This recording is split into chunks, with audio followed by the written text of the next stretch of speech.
You're listening to the Author Stories Podcast, bringing you the story behind the stories and the storytellers. Margaret White, Terry Brooks, Sheena Kamal, Matthew Quick, JT Ellison, Walt D. Williams, Brad Thor, Corey, Dr. O, Robin Mom, Ernest Klein, Tim Butcher, Sherwin Harris. Visit hankgarner.com for archives of all the shows. Today's guest is Megan Campisi. Authors. I have a fantastic new service to tell you about. It's called PubSite. PubSite is a service to help you build your very own website, your home on the web, where you can promote your work and give your fans a place to connect with you. PubSite is a website platform that allows every author, regardless of budget, to have a great-looking professional website developed by the book marketing professionals at FSB Associates. PubSite is the new, easy-to-use DIY website builder developed specifically for books and authors. Whether you're an author of one book or 20, or a small publisher, PubSite allows you to build, design, and most importantly, update your website pain-free. No need to be dependent on a designer or webmaster to make a small but costly change to your website. Save the money and do it yourself. PubSite is the best platform for authors because it's a book-centric platform.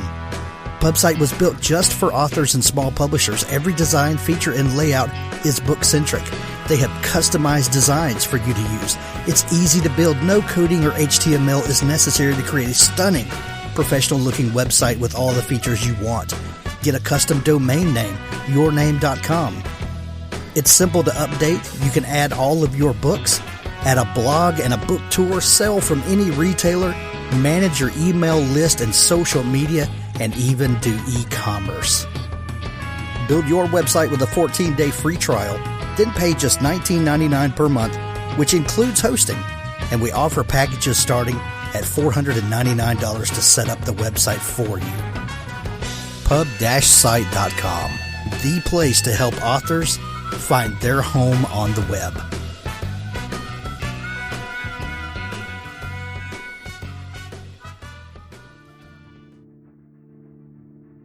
Before We Ever Spoke by Dan Largent. Cleveland, Ohio, 2006. After a chance encounter, three people soon find out that life can sometimes thrust us into the public eye, even when taking great measures to avoid it. Cooper Madison was the best pitcher in baseball after being drafted number 1 overall in 1996 from the small Gulf Coast town of Pass Christian, Mississippi. 1 year after announcing his sudden and shocking retirement, he finds himself seeking anonymity in Cleveland, Ohio. Kara Knox is the youngest sibling to 3 older brothers. After a tragic work accident to her closest relative, she has built up a tough exterior as she begins her final year of college at Cleveland State University.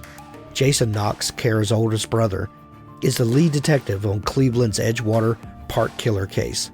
After months without a suspect, he's feeling the heat from his media-hungry chief. Serendipity intervenes, and all three learn that perception and reality are paths that rarely ever intersect.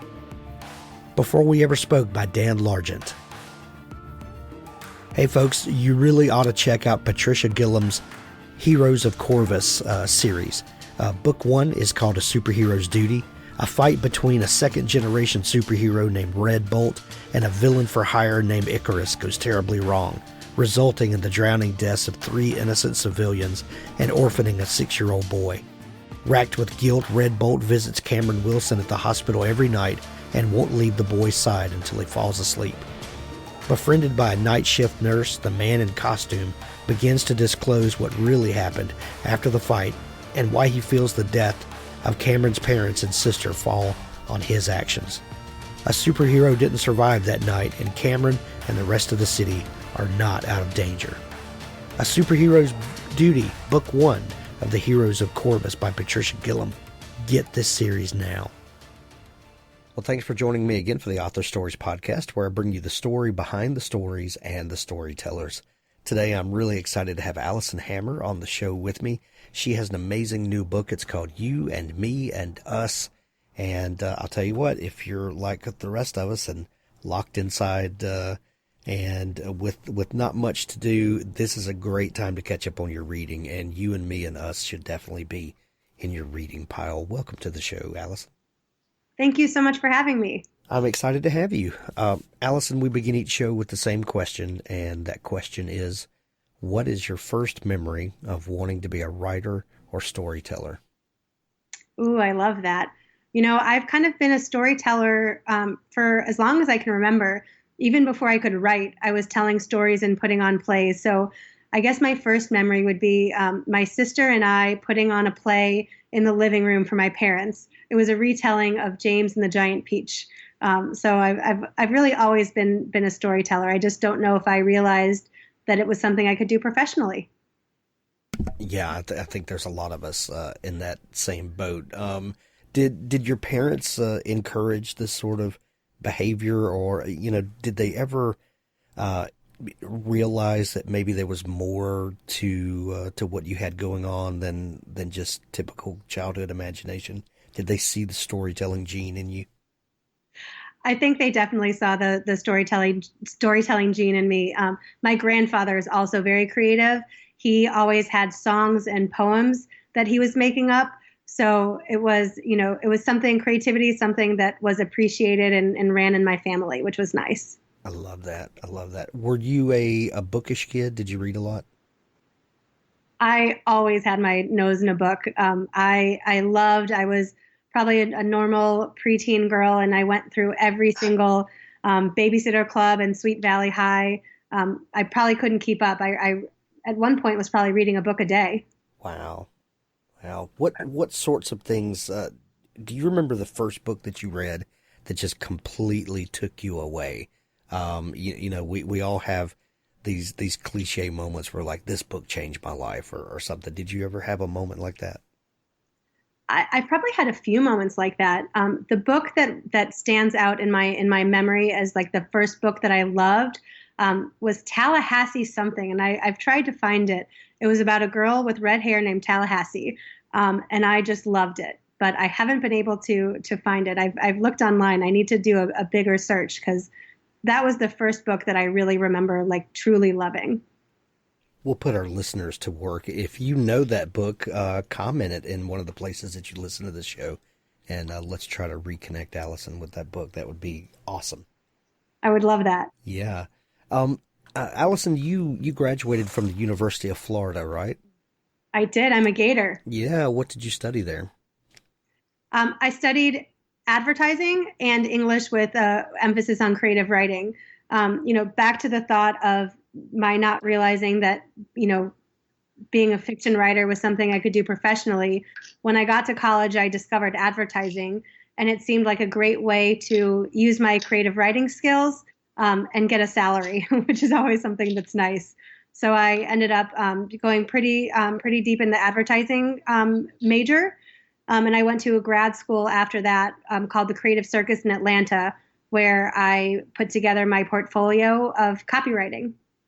That's awesome. I've known a few people who spent time in advertising on their journey to writing fiction. And to me, that seems like such a natural stepping stone, because advertising is nothing if not storytelling, right? Absolutely. And we're used to writing on deadline in a variety of voices and, using pretty succinct language to pack a punch. And so I do think that my writing style for sure, and probably my storytelling technique, comes from, 20 plus years in advertising. What is it about advertising for people that may not be making the connection? Why do you feel like that is such a great training ground for a fiction writer? Great question. I think, quite honestly, you're for the world where, everything is online and there's critiques everywhere. I think it gives you tough skin because from day one, you're putting yourself and your work out there and you're letting people help you make it stronger and better. You're not writing for yourself, you're writing for a client. And really, when you think about fiction writing, to a degree, you're writing for yourself, but you're really writing for that end reader. And so I think there's a level of that. And again, your first book is all for you, but then when you get to being on deadline and you have to more create on demand, I think that the training of, having a deadline and having to come up with something quickly definitely helps. For sure. Tell me about this place that you did your postgraduate work, the Creative Circus. What is that all about? It's a great place. It's called the Creative Circus, and it's in Atlanta. It's a 2-year program where it's kind of like almost like a fake agency, for lack of better words. You get assignments from teachers who are industry professionals and come up with ads, and they help you art directors and copywriters work together. The copywriter, you come up with the idea together, but the copywriter writes the words and the art director does the design and the layout. And you have 2 years to polish your portfolio. And in advertising in the creative department, it's not a resume that'll get you a job, it's your portfolio. And so you have those 2 years to get really on the job training before you start working, which is a really great benefit. It's a great place. That sounds amazing. So you've worked in advertising for a while.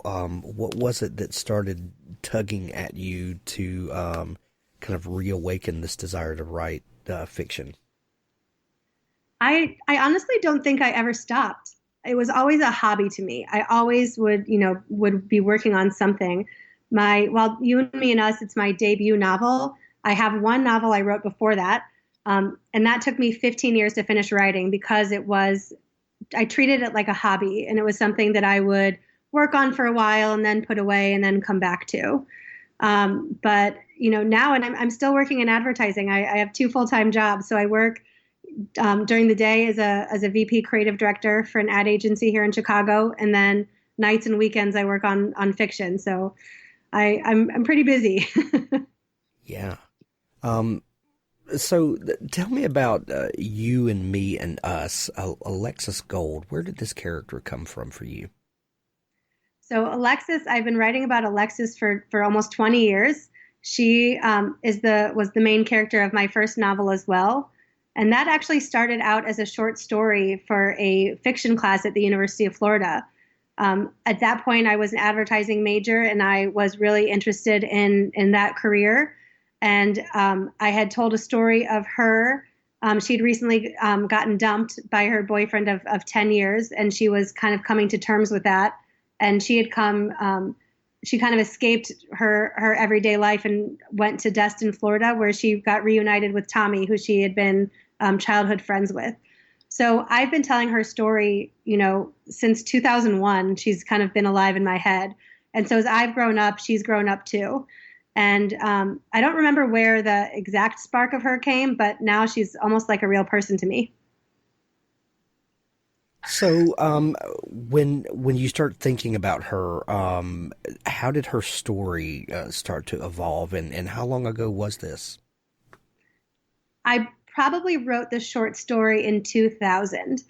And again, it took me 15 years to finish writing it. I finished that first draft. I think it was probably 2015 when I finished that draft. And I just had an idea that I didn't think her story was over. And in one of the last scenes of that book that's currently in a drawer, I knew a secret about Alexis that she didn't know. She was pregnant. And so that really sparked the idea for You and Me and Us. I thought it would be really interesting to show her as an adult with a teenage daughter, the same age she had been during flashbacks of that first book. So that's kind of where the inspiration and her story evolving came from. Isn't it funny how these characters kind of walk in and become alive, and just all of a sudden you're following along with, through this character's whole life, and they really become real in a sense. Absolutely. In the writing world, writers talk about either being a plotter, where you plot the whole story out from start to finish, right, or a pantser, where you kind of fly by the seat of your pants. And I call myself a plotzer. I'm kind of a little combination of the two. And I really do. My characters, sometimes they make decisions for me. This is definitely their story, and I'm just the one telling it. Oh, that's so amazing. So you write this short story, what did you do with the short story? Was it published? It was not published. It got an A in the class, so Okay. I was happy. I was happy about that. But even with that short story, and that short story is a scene that's still in the first book that's in the drawer. But I just had a feeling that there was more to the story. So I bought a book called How to Write a Novel in 30 Days. I obviously did not do it in 30 days, but I kind of took each day in a week, and I started trying to outline the story and working on the characters. And again, it took me 15 years, but I just had a feeling that the character and her story was bigger than that short story. Gotcha. So you start thinking about these characters and you're following along with them in your plotzer sort of way. When did you start realizing that this was a novel? There was enough here to tell a whole story? Probably in 2005. I think that, it had been 5 years of playing around with it, but I think in 2005 I started to get like serious about, okay, let's turn this into a novel and see what I can do. I had no idea what I was doing. And I ended up writing, the first draft ended up being 120,000 words, which was about 30,000 words too long. So I didn't really know what I was doing. It was in some ways my practice book, but I've got hopes that maybe someday it'll still come out in some way or form. Gotcha. Before we get back to talking about the book, what is Every Damn Day Writers? Oh, I love it. So Every Damn Day Writers is a Facebook group I run with some other writer friends. It's a support group for women writers. It started because of my obsession with National Novel Writing Month, NaNoWriMo. And that is an organization or a program that challenges writers all around the world to write 50,000 words in the month of November. It's something I had heard about, and then the timing for when I finished the first book to getting the idea for You and Me and Us worked out, so I was able to try it for the first time in 2016. And I had a group of writing friends who we had a Facebook group where every day we checked in with our word counts and accountability and camaraderie. And it was so good that we wanted to keep it going. And so it evolved from just that NaNoWriMo group to a year-round group. And then a few years later, we realized that we had something special. So we decided to open it up and create a public version of the group.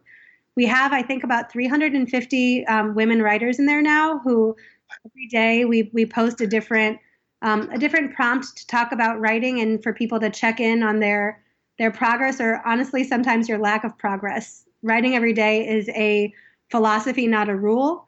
And not everybody can write every single day, but it's a great group of support and encouragement.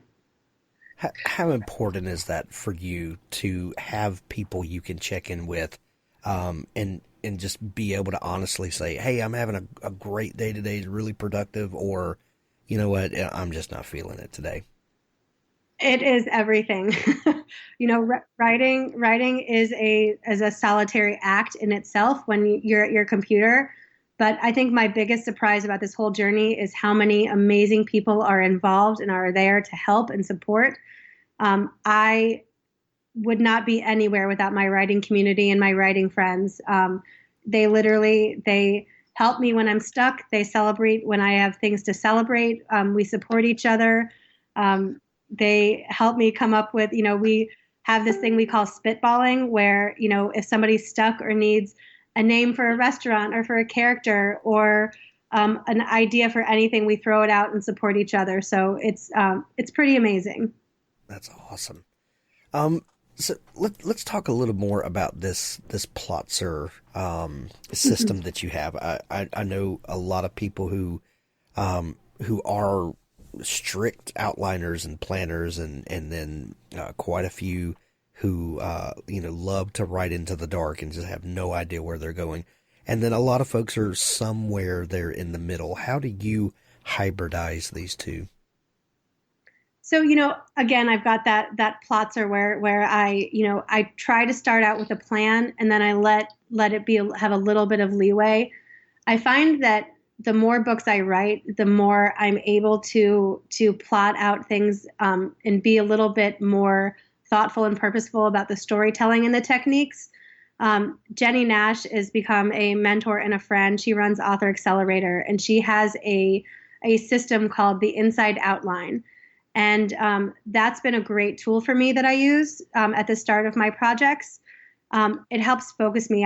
I'm notoriously bad at math. I tell people that I work with, I say I work with letters, not numbers. And a lot of my writing friends use these plotting techniques about, this has to happen at 25%. This has to happen at 50%.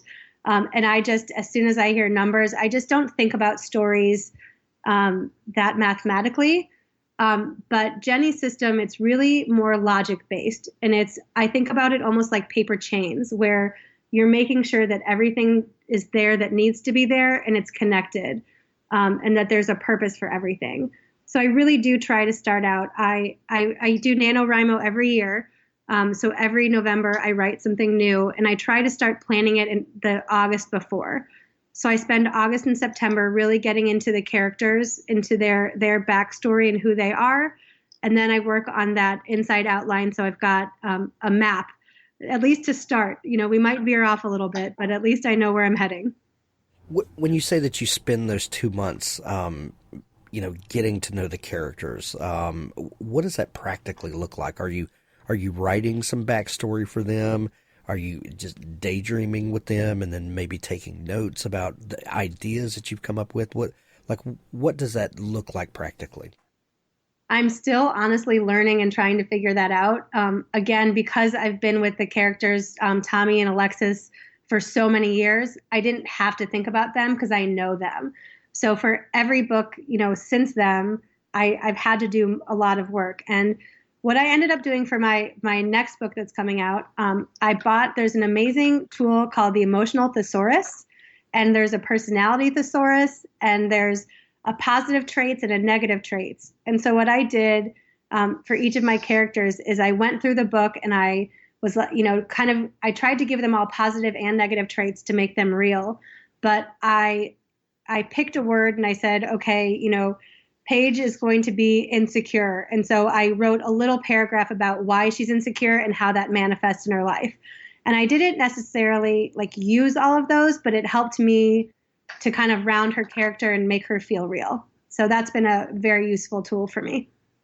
Yeah, I'll bet so. That is so important to, if you're trying to make believable characters, and we all want to, nobody wants a two-dimensional, paper doll character, Mm-hmm. but it's so important to be realistic about their flaws and foibles. And I think that's a big mistake that some new writers make. They fall too in love with their characters and they can't see their flaws. Yeah, that Tommy and You and Me and Us, he's pretty close to perfect. And that was one thing I had to do in different revisions and drafts, is try and make him a little bit less perfect, but he's still a pretty great guy. So let's talk about Tommy a little bit. Who is he and how does he come into the story? He is the life partner of Alexis, my main character. They've been together for 15 years. They met as children, spending the summer together on the beach in Destin. They reconnected 20 years later and had a friendship that developed into more. And Tommy is all in. He would marry Alexis in a heartbeat, but she has some issues from her past that she doesn't believe in marriage. He is a stay-at-home dad to their daughter, CeCe, and he's a therapist. But when they had to move back to Atlanta for Alexis's job, he took his practice online. Therapy is one of the great things that can be digital in these days.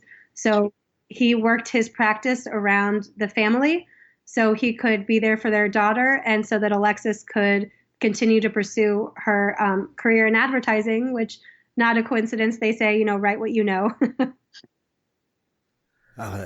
Why did you choose to set it in Destin?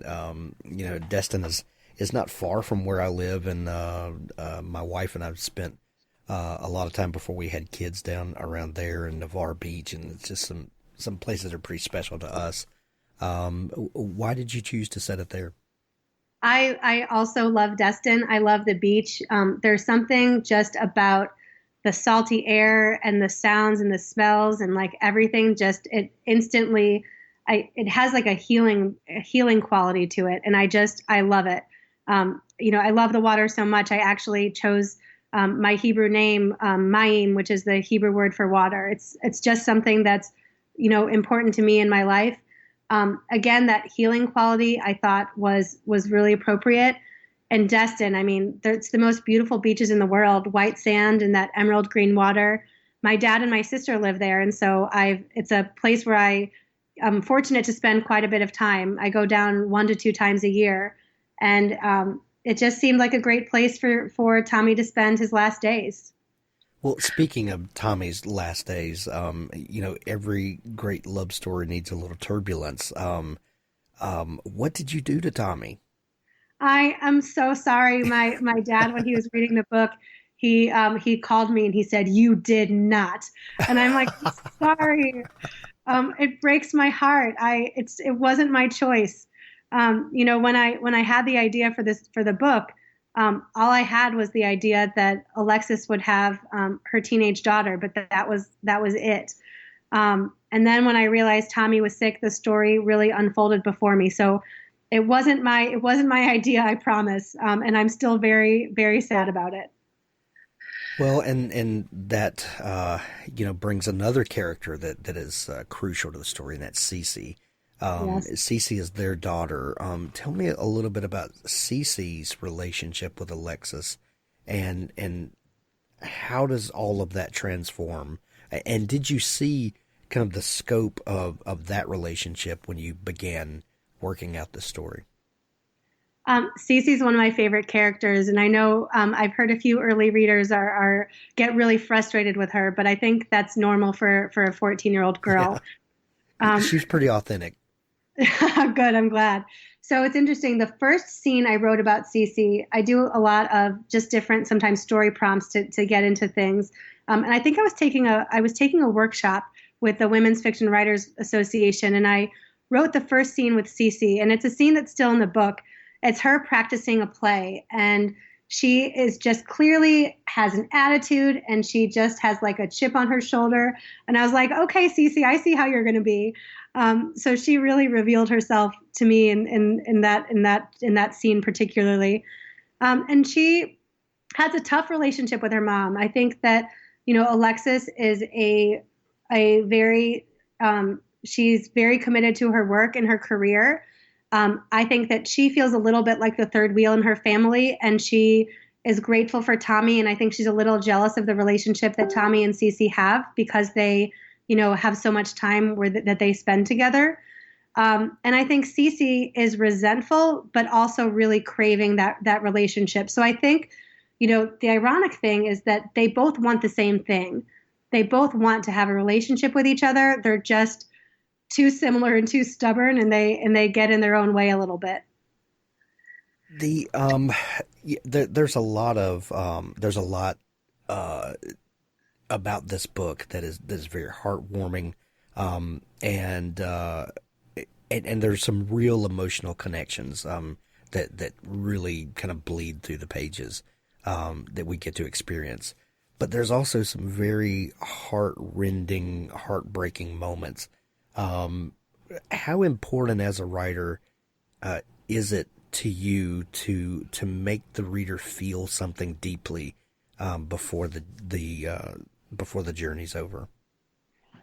That's my goal. That's like really, it's everything to me. And I actually have a really hard time, and I feel like I feel like it makes me a bad person that I love hearing that the story made people cry, but then I also feel really guilty that I made people cry. But I do think that crying can be cathartic, and hopefully that it maybe when people cry about something that's not their own life, which I love doing, when people can cry and feel things, I think that it gives them an emotional release, maybe that they hadn't, that they've been struggling with for something else. But I feel like when, these characters again are so real for me that when they can feel real to somebody else and that people can feel that emotional connection, I mean, that's literally the best thing that I can hear. I just love it. Well, the book is called You and Me and Us, and when you're hearing this, it's available everywhere in Kindle edition or audiobook, hardcover, any way that you enjoy books, you can get your hands on it. Alison, if people are just learning about you and want to dig into all the great stuff that you do, is there a place they can connect with you online? Absolutely. My website is AlisonHammer.com. That's AlisonHammer.com. And I made it easy. I've got the same name across all social platforms. I'm this Hammer, so not that Hammer. I'm this Hammer. I love it. I love it. We're going to put links to all that great stuff in the show notes of this episode. Alison, this has been so much fun talking. We're going to send everyone to pick up a copy of You and Me and Us. Thank you so much for taking time to come on the show today. Thank you. It was so much fun. I loved it.